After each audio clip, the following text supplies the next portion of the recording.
In this video, I'm gonna teach you how to fix Black Ops 1 not launching on the PlayStation 3. It's a very easy process, so make sure to follow along. In this video, I'm gonna give you easy to follow steps on how to fix Call of Duty Black Ops 1 not working properly on your PlayStation 3.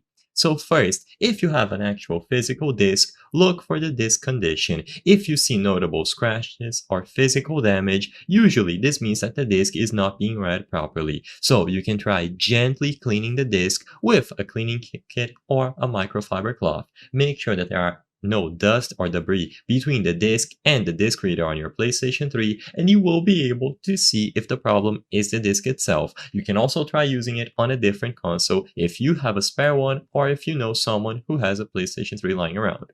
Now, besides this, for the actual game itself or the actual console, ensure that your PlayStation 3 and Black Ops 1 are up to date. You can go to the PlayStation Store and check for game updates, but for the most part, this won't really resolve much. Next, ensure that your PlayStation 3 has enough free space to install the game if needed. So if you have to download additional files for whatever reason, if you have a digital copy, it's very important that you have enough storage space.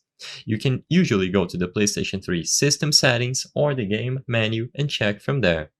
And besides this, there is not much else that you can do. Usually the problem lies within the actual game itself, so if you have a physical disc or the actual software on your PlayStation 3. So if updating the console and replacing or trying out different discs did not work, then sadly there is not much else that can be done.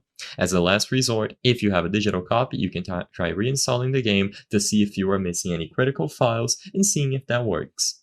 I hope I was able to help you on how to fix Black Ops 1 not launching on PlayStation 3. If this video helped you, please be sure to leave a like and subscribe for more very easy tips. Thank you for watching.